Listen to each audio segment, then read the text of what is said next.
Sarah said the moment she realized something was wrong, her phone battery hit 1%. Not before, not after.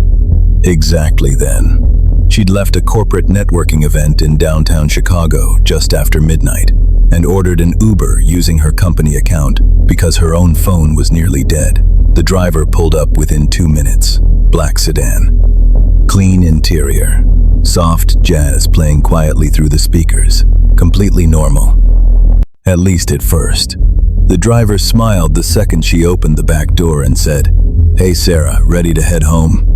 That immediately confused her, because her company account didn't display employee names to drivers. She even checked the app afterward to make sure. There was no way he should have known her name. Still, she laughed awkwardly and got inside. Then he missed the first turn. Then another. By the time she noticed they were leaving the city entirely, her phone battery dropped to 1%. She started recording audio anyway. When she finally screamed at him to stop the car, he pulled over calmly beside an empty road, turned around very slowly, and smiled.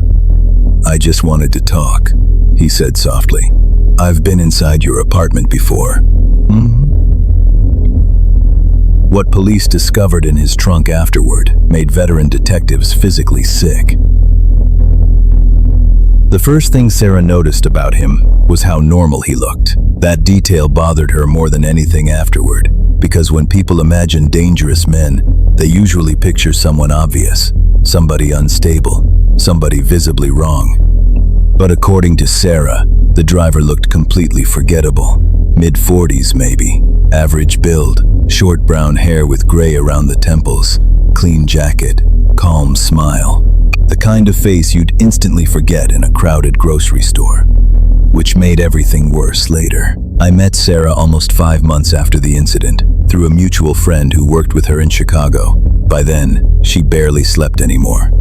She kept blackout curtains closed inside her apartment 24 hours a day and refused to use rideshare apps completely. During our first conversation, she apologized repeatedly for checking the locks on her front door every few minutes while we talked. At one point, she even stopped mid-sentence because she thought somebody was outside her hallway. That was the state she lived in afterward. And honestly, after hearing the full story, I understood why. Sarah worked as a marketing coordinator for a pharmaceutical company downtown. The networking event happened on a Thursday night in early November. One of those cold Chicago nights where the streets feel wet even when it isn't raining. The event itself lasted longer than expected because executives from another branch flew in unexpectedly. By midnight, most employees had already left. Sarah stayed behind, helping clean up promotional displays and gathering leftover materials. Around 12:17 a.m., she finally walked outside alone, carrying her purse, heels in one hand and half-dead phone in the other. Battery percentage, 3%. She remembered that detail specifically because she debated ordering food before going home, but decided against wasting power. The streets outside the hotel were mostly empty, except for occasional traffic and distant sirens echoing through downtown. That was when she ordered the Uber through her company account. A black sedan, accepted the ride immediately. Driver name, Daniel. Rating, 4.9 stars. Nothing unusual. The car arrived so quickly she barely had time to zip her coat. Sarah said the sedan looked spotless inside. No clutter, no strong smells, soft instrumental jazz playing quietly through the speakers. Then Daniel rolled down the passenger window slightly and smiled. "Hey Sarah," he said casually, "ready to head home?" At first, she thought maybe she accidentally used her personal rideshare profile instead of the company one. She even laughed awkwardly while climbing into the back seat. But something about the way he said her name stayed with her immediately. Too familiar, not professional. Familiar. Still, she ignored the feeling because people ignore uncomfortable instincts constantly. That's one of the biggest reasons situations like this become dangerous in the first place. Your brain wants normal explanations so badly that it creates them automatically. Sarah told herself maybe her name appeared after all. Maybe he guessed. Maybe she mentioned it without realizing. The ride started normally enough. For the first 5 minutes, Daniel barely spoke. He asked if the temperature inside the car felt okay, asked if she preferred another radio station. Completely ordinary rideshare conversation. But then Sarah noticed something strange. He wasn't using GPS. The phone mount near the dashboard sat empty the entire drive. No map, no directions, nothing. When she asked if he knew the route already, Daniel smiled through the rearview mirror. "I know your neighborhood pretty well." Again, not terrifying by itself, but enough to create that tiny, uncomfortable feeling in your stomach you can't fully explain yet. Sarah lived nearly 40 minutes north of downtown in a quieter residential area outside the city. About 10 minutes into the drive, she glanced out the window and realized they'd missed the highway entrance entirely. "Hey," she said carefully. "I think you passed the turn." Daniel didn't answer immediately. He kept driving another few seconds before speaking calmly. "There's heavy construction that way tonight." Sarah checked outside again. The streets were becoming emptier now. Less traffic, fewer lights, industrial buildings replacing restaurants and bars. She reached for her phone to check directions herself. Battery percentage, 1%. No charger, no portable battery. That was the exact moment panic started quietly entering the back of her mind. She plugged her dying phone into the charger cable hanging behind the center console, but nothing happened. Daniel noticed immediately. "Cable only works sometimes," he said casually. Sarah said something about buying a new charger tomorrow while trying to sound relaxed, but internally, her thoughts were starting to race. She opened the Uber app quickly before the battery died completely and noticed another disturbing detail. The route displayed on screen no longer matched the direction they were driving, not even close. That's when she finally sat forward slightly. "Can you pull over?" she asked. Daniel kept his eyes on the road. "Why? I think I'll just get another ride." Still calm, still polite. Daniel smiled faintly in the mirror again. "You don't need another ride, Sarah." That sentence changed the atmosphere inside the car instantly. Not because of the words themselves, because of how confidently he said them. Like the conversation had already happened in his head before she spoke. Sarah reached for the door handle carefully without making it obvious. Child luck. The back doors wouldn't open. At that point, real fear finally hit her completely. Outside, the city lights were disappearing fast now. The roads looked almost industrial. Empty warehouses, shipping yards, long stretches of chain-link fencing with barely any traffic. Sarah demanded again for him to stop the car. This time, Daniel sighed softly, like she was disappointing him somehow. "You're making this harder than it needs to be." Then the phone battery died. Complete darkness on the screen. No GPS, no emergency call, nothing. Sarah told me that silence afterward became the scariest part of the entire night. Without her phone distracting her, she started noticing things she'd missed earlier. The doors already had scratches around the locks, not random scratches either. Deep marks, like somebody had clawed at them repeatedly. Then she noticed something sticking partially out beneath the passenger seat. A blonde hair tie. Sarah had never owned blonde hair ties. Her stomach dropped immediately. She leaned slightly sideways, pretending to adjust her purse, and saw more items shoved underneath the seat. A lipstick tube, a broken earring, a single woman's sneaker. Used, dirty. That was when Sarah became absolutely certain other women had been inside that car before her. Maybe a lot of them. She started screaming. Not panicked screaming at first.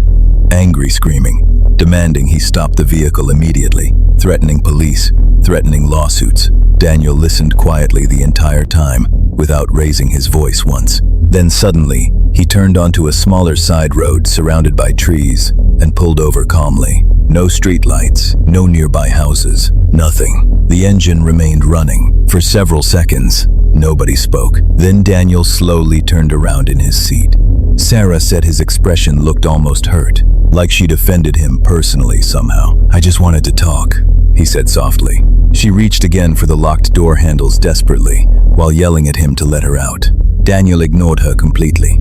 Instead, he started speaking in this disturbingly conversational tone, like two friends catching up over dinner. "I know your sister's name is Emily," he said. Sarah froze instantly. "I know your dog died last summer." Silence. I know you leave your kitchen window cracked open sometimes when your apartment gets too warm. Sarah later told me that hearing those details affected her worse than physical violence would have, because every sentence proved something terrifying. This wasn't random. This had been happening for a long time. Then Daniel smiled slightly. I've been inside your apartment before. Sarah started kicking the door repeatedly while screaming as loud as she could now. Daniel didn't react at all. He just kept watching her calmly from the front seat. Then he said something that made her stop moving completely. You never noticed the hallway closet. Closet, not closet door, not hallway. Closet, meaning he actually knew the apartment layout. Exactly then, headlights appeared behind them. Another vehicle turning onto the road unexpectedly. Daniel's entire expression changed instantly. Not panic, anger, pure, quiet anger. Without another word, he turned forward and accelerated violently back onto the road. Sarah was thrown sideways across the back seat while the sedan sped through the dark streets. That's when she noticed the knife, resting beside the center console, not hidden, just sitting there, like he no longer cared if she saw it. Sarah said the moment she saw the knife beside the center console, something inside her changed completely. Until then, part of her brain had still been searching for harmless explanations.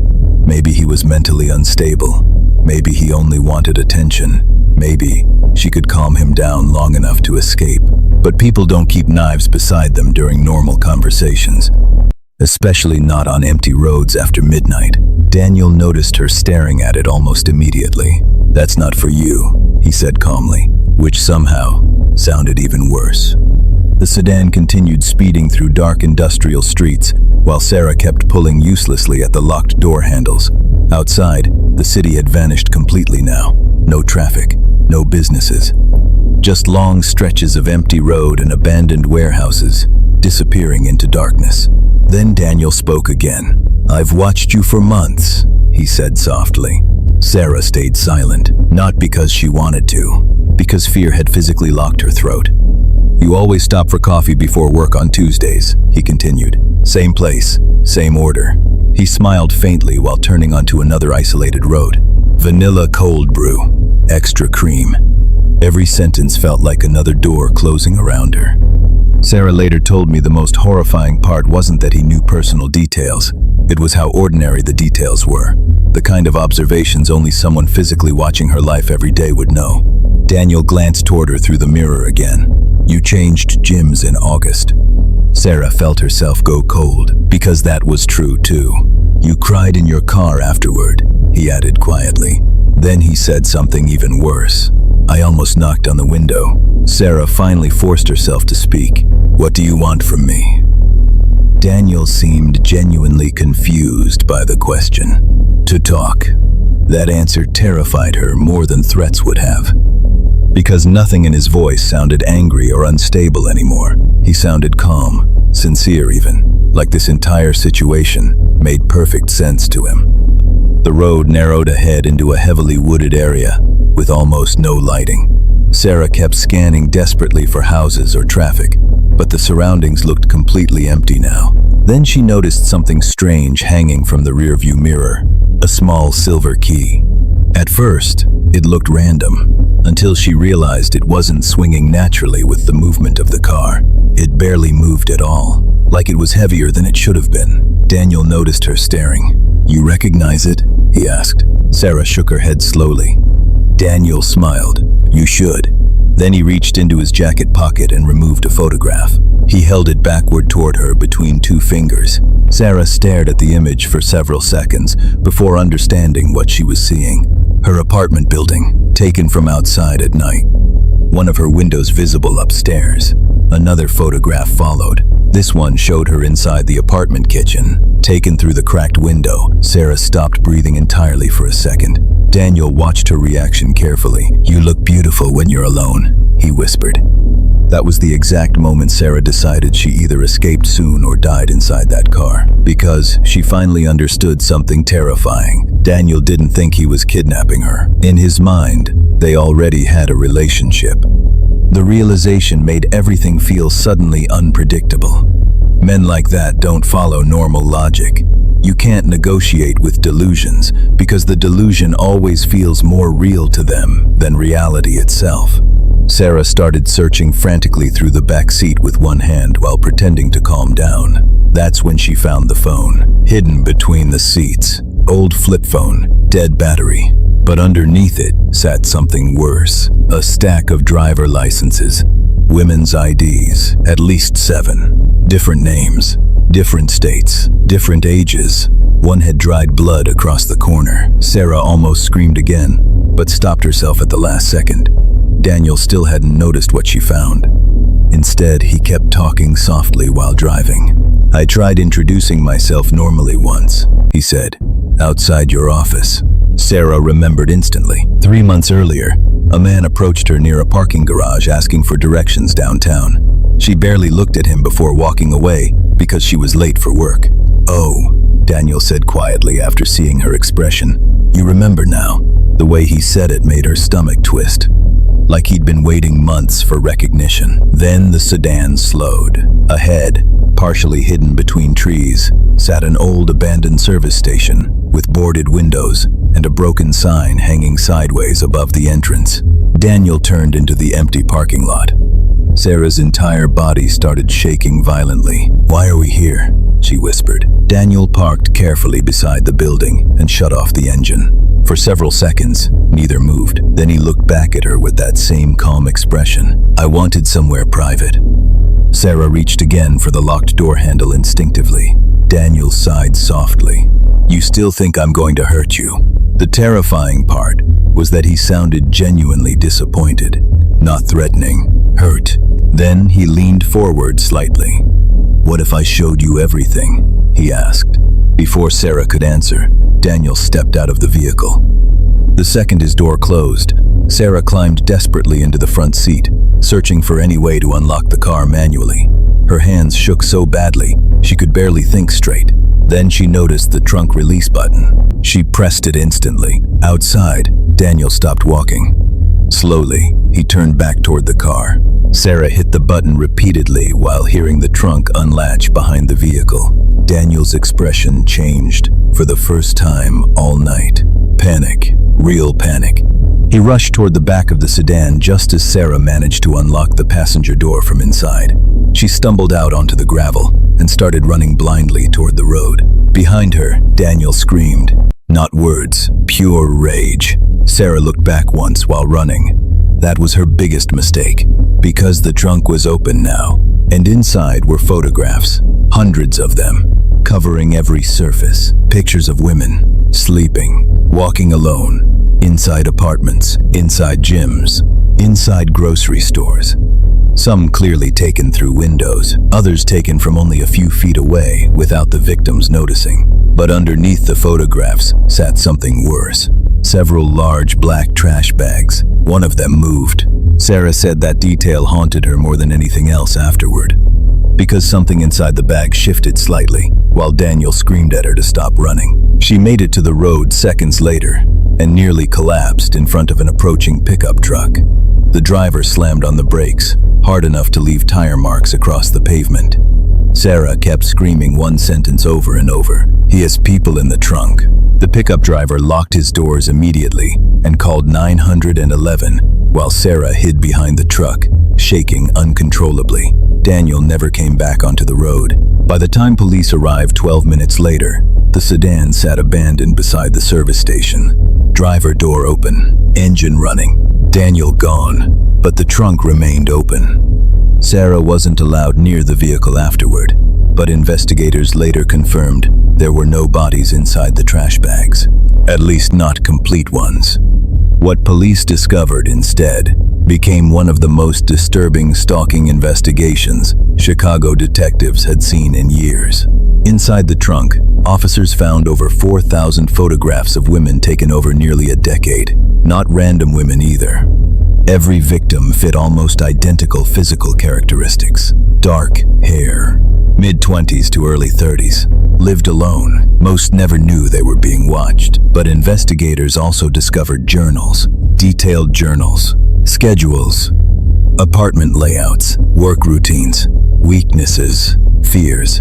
Some entries described victims for years before suddenly ending without explanation. 3 women mentioned repeatedly throughout the journals were officially listed as missing persons. Then detectives searched Daniel's apartment. That's when the case turned horrifying. The apartment walls were covered floor to ceiling with surveillance photographs, not pinned randomly either, organized carefully into sections like research files. But the bedroom disturbed investigators most because Daniel had recreated Sarah's apartment almost perfectly. Same bed sheets, same lamp, same kitchen curtains, even the same brand of coffee pods sitting beside the machine. According to police reports, several detectives requested immediate reassignment after processing the apartment. One reportedly vomited during evidence collection, but the detail that affected Sarah most came weeks later during the investigation. Police discovered Daniel had never actually worked for Uber. The driver account was stolen from a man who died 6 months earlier, meaning Sarah never got into a verified rideshare that night. She got into a car belonging to someone who specifically waited for her. And it gets worse. Months after Daniel disappeared, investigators finally uncovered how he entered Sarah's apartment repeatedly, without forced entry. The silver key hanging inside the car matched a master maintenance key stolen from her apartment complex years earlier. Meaning every night, Sarah slept believing her doors were locked. Somebody could have already been standing inside her apartment, watching quietly from the dark. Daniel was never found. But about 8 months after the incident, Sarah moved into another apartment under a different name outside Illinois. For a while, things became normal again, until one morning she opened her mailbox and found a plain white envelope with no postage. Inside was a single photograph, taken through her new apartment window. The picture showed Sarah asleep on her couch, and written carefully across the bottom in black ink were 6 words. "You looked happier before you left."